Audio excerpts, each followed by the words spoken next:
फिर बाहर लंच किया एंड देन घूमने लगे। स्कीइंग की और बर्फ में खूब सारी एक्टिविटीज़ की।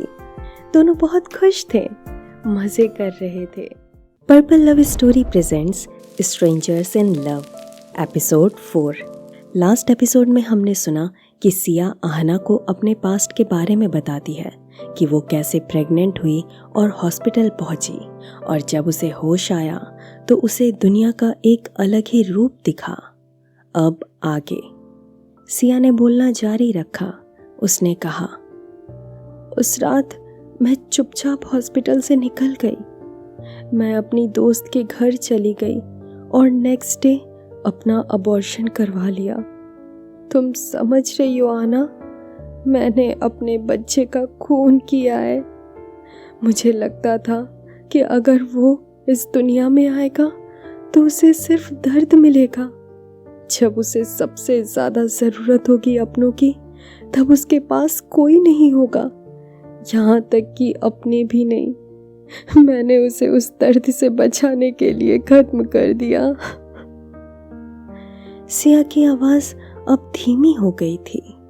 उसके शब्दों में एक गहरा दर्द था। वो उठ के बैठ गई। उसने आगे कहा, उस दिन मैंने खुद को भी खत्म करने की कोशिश की थी, मगर मेरी दोस्त ने मुझे बचा लिया। मैं बस एक जिंदा लाश बन गई थी आना, एक ऐसी लाश जो चलती है, सांस लेती है, पर अंदर से मर चुकी थी मैं। आहना ने सिया को रोका नहीं। आहना चाहती थी कि आज सिया अपने सारे दर्द को बाहर निकाल दे, मगर सिया का दर्द इतना गहरा था कि वो शब्दों से परे था। कुछ देर बाद सिया थोड़ा शांत हुई तो आहना ने उससे पूछा, तो फिर उसके बाद क्या किया तुमने? सिया ने जवाब दिया, उसके बाद मैं दूसरे शहर चली गई, वहाँ जाके जॉब किया। घर वालों के लिए मैं मर चुकी थी। अजीब बात ये थी कि मेरे घर वालों को रोहित के लिए बुरा लग रहा था। सुनने में आया कि मैंने उस बेचारे के साथ गलत किया। पता है, आजकल लड़के अच्छाई का मुखौटा ओढ़े रहते हैं। उनकी असली पहचान वही समझ सकता है जो उसे करीब से जानता हो। ये सारे जख्म अभी भरे भी नहीं हैं। हाँ, बस वक्त के साथ चलना सीख लिया है। इस अकेलेपन को ही अपना दोस्त बना लिया है। लेकिन फिर तुम एक मैजिक की तरह मेरे लाइफ में आई, और पता नहीं क्यों वो सुकून तुमसे मिला। और कल वो, इतना बोल के सिया रुक गई। तब आहना ने कहा, और कल कल क्या सिया? सिया ने आहना से नजरें चुराते हुए कहा, नहीं कुछ नहीं, बस। आहना सिया की हेजिटेशन को समझ गई थी।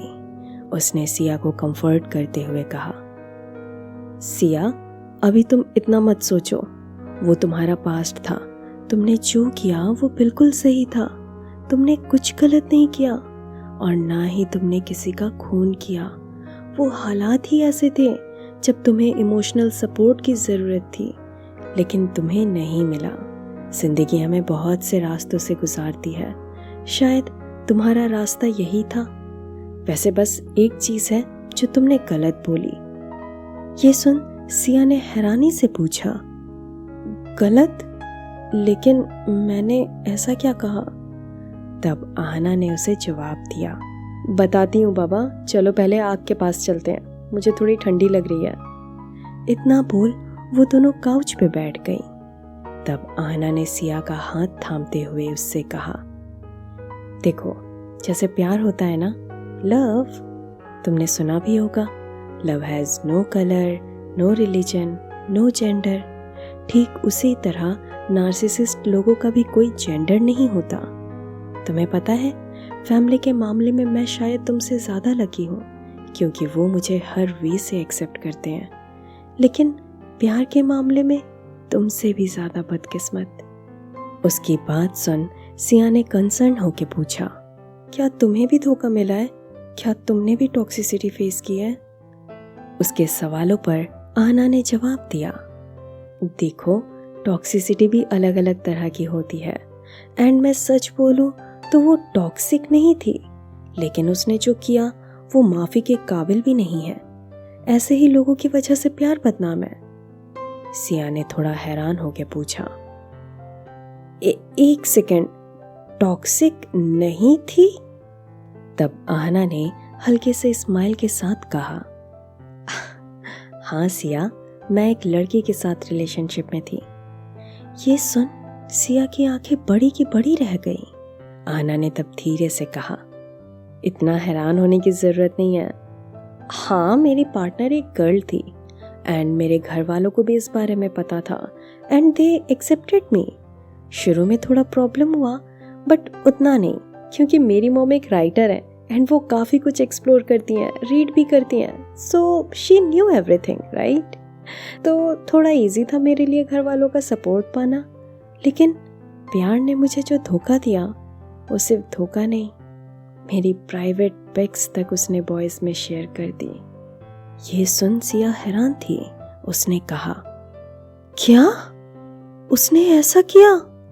लेकिन क्यों? तब आहना ने जवाब दिया, सब बताऊंगी बाबा, लेकिन अभी चलो हम कुछ खा लेते हैं। कुछ खाया नहीं है, तुम्हें भूख नहीं लग रही क्या? आहना ने बात पलट दी तो सिया को लगा कि शायद आहना अभी कंफर्टेबल नहीं है अपने पास्ट के बारे में बताने के लिए, एंड ये सब चीज़ें इतनी आसानी से डाइजेस्ट कर पाना इजी नहीं होता, और वो आहना के पुराने जख्मों को कुरेदना भी नहीं चाहती थी। सिया ने खुद को इजी किया और आहना को कंफर्टेबल करते हुए कहा, अच्छा ठीक है, चलो पहले हम खाते हैं, फिर घूमने चलेंगे, ओके? दोनों जल्दी से रेडी हो गए, फिर बाहर लंच किया एंड देन घूमने लगे। स्कीइंग की और बर्फ में खूब सारी एक्टिविटीज की। दोनों बहुत खुश थे, मजे कर रहे थे, एंजॉय कर रहे थे। जिंदगी में कभी कभी कुछ पल ऐसे आते हैं जहाँ पर हम अपने पुराने जख्मों को भूल जाते हैं और बस उन्हीं पलों में डूब जाना चाहते हैं। सिया और आहना का ये वक्त कुछ वैसा ही था, जो उनके पुराने जख्मों को धीरे धीरे भर रहा था। वो खुल के अपनी जिंदगी को जी रहे थे। खैर, थक के दोनों एक जगह बैठ गए, लेकिन अचानक आहना थोड़ी उदास सी हो गई। उसकी नजरें दूर थी, वो कुछ खोई हुई सी थी, मानो यादों की किन्हीं गलियों में खो गई हो। सिया आहना को देखी जा रही थी। वो आहना के साथ एक अजीब सी सुकून भरी दुनिया में थी, जैसे सारे दर्द और तकलीफ पीछे छोड़ दिए हो। आहना की मुस्कान सिया के दिल के जख्मों को धीरे धीरे भर रही थी, जैसे किसी ने उसके हर छोटी बड़ी चाहत को बिना शब्दों के समझ लिया हो। पहली बार सिया को प्यार का असली मतलब समझ में आने लगा। वो प्यार जो बिना किसी शर्त के आपको अपनाए, जो आपको जज ना करे, बस आपको समझे, आपका साथ दे। आहना के साथ सिया को लगा जैसे सालों से बंद पिंजरा खुल गया हो। वो अपने सपनों और आज़ादी के आसमान में पहली बार अपने पंख फैलाकर उड़ रही हो। सिया बस यहीं रुकना चाहती थी। आहना के साथ वो सारी जिंदगी गुजारना चाहती थी, लेकिन उसे आहना का जवाब नहीं पता था। सिया ने सोच लिया था कि अब चाहे जो भी हो, उसे वो अपने इमोशंस एक्सप्रेस करेगी।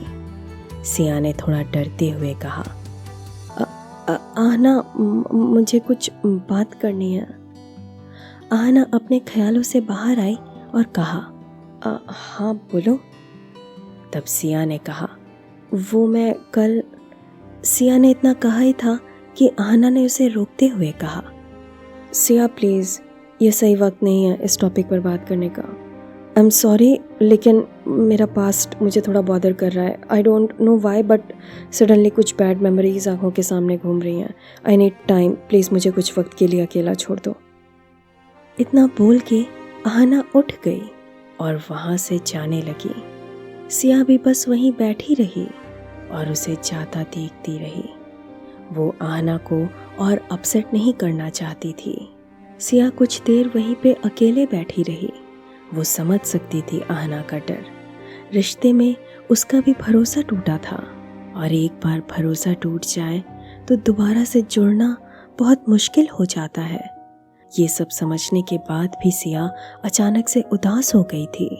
उसे समझ नहीं आ रहा था कि अब वो क्या करे। अजीब सी बेचैनी लिए वो वहीं बैठी रही और उसे अपने मन में आ रहे सारे जज्बातों को वहीं खत्म कर दिया। उसने सोच लिया कि वो अब आहना को कुछ भी नहीं बोलेगी। उसके मन में गिल्ट भी चल रहा था कि उसकी वजह से आहना की बैड पास्ट मेमोरीज ताज़ा हो गई।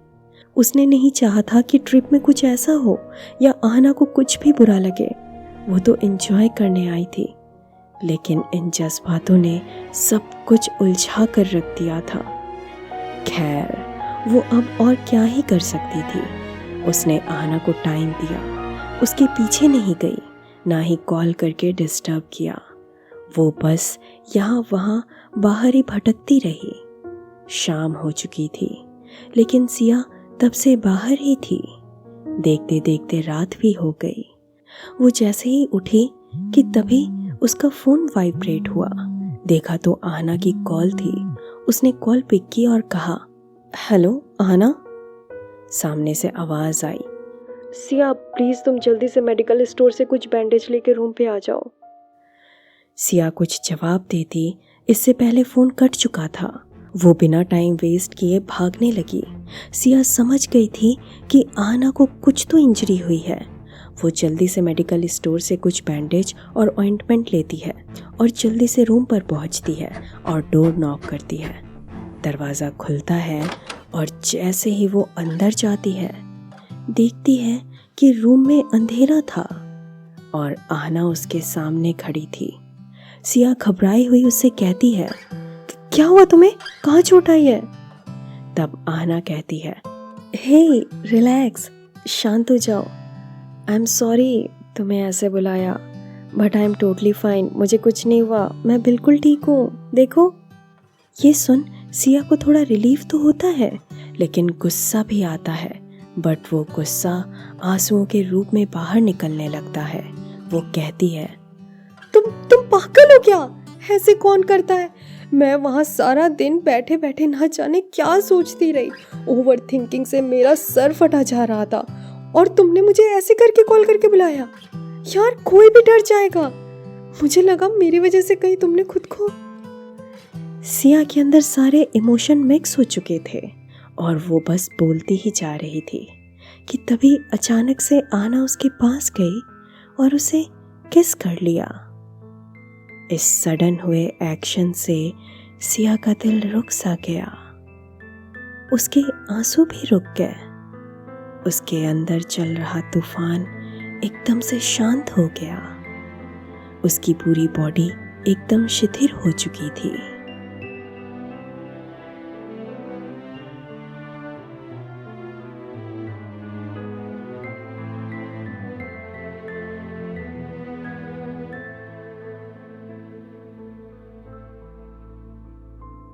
आहना को जब लगा कि सिया बिल्कुल शांत हो चुकी है, तब उसने उसे गले से लगाया और कहा, मुझे पता है तुम कितना परेशान हुई हो और ये भी जानती हूँ कि तब तुम क्या कहना चाहती थी, लेकिन मैं इन खूबसूरत पलों को और भी खूबसूरत बनाना चाहती थी। इसलिए मैंने तुमसे थोड़ा सा झूठ बोला और तुम्हें परेशान किया। लेकिन परेशान तो तुमने भी किया ना मुझे। कल जो कुछ भी मुझे सपना लगा वो तो सपना था ही नहीं, वो सब सच था। लेकिन तुमने बड़ी चालाकी से उसे छुपाने की कोशिश की। मैं रात भर यही सोच के परेशान थी कि क्या मैं दिन में भी सपने देखने लगी हूँ। लेकिन आज तुम्हारी बातों से मैं सब समझ गई, तभी तो तुम्हारे लिए छोटा सा सरप्राइज रखा।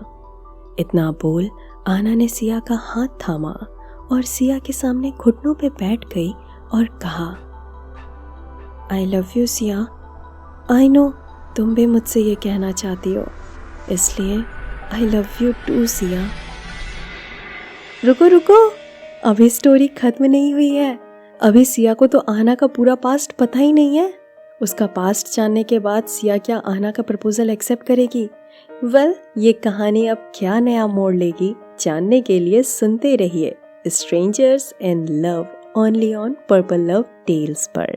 ओ किधर चल दिए, रुको, थोड़ी बातें तो हो जाए। आई नो अभी आप लोग के मन में कई सारे सवाल होंगे कि सिया तो स्ट्रेट थी, बट जरूरी तो नहीं है कि वो स्ट्रेट हो सकता है उसे अपनी आइडेंटिटी के बारे में पता ही ना हो। एंड मोर ओवर यहीं पर तो हम कंफ्यूज्ड हो जाते हैं। हम हर रिश्ते को बस यही सोचते हैं कि यार बस हमें वो अच्छा लगता है। रिश्ता डीप बॉन्ड होता है एंड डीप बॉन्ड किसी के साथ भी हो सकता है, करेक्ट? तो कभी कभी हमें कुछ चीज़ें क्लियर नहीं होती, बट वक्त के साथ हमें वो चीज़ का एहसास होता है। वैसे आपको क्या लगता है, एक रिश्ता क्या है? कमेंट में ज़रूर बताना। मेरे हिसाब से तो डीप बॉन्ड है, अंडरस्टैंडिंग मस्ट है, जो आपको समझे, क्योंकि आज के टाइम पर हर एक चीज़ अवेलेबल है, लेकिन trust, understanding and emotional support, ये ही कुछ ऐसी चीज़ें हैं जो कहीं नहीं मिलती जल्दी। आपको क्या लगता है कमेंट में बताना। तो अभी तो मैं चलती हूँ, मिलती हूँ आपसे नेक्स्ट एपिसोड में। तब तक के लिए बाय बाय।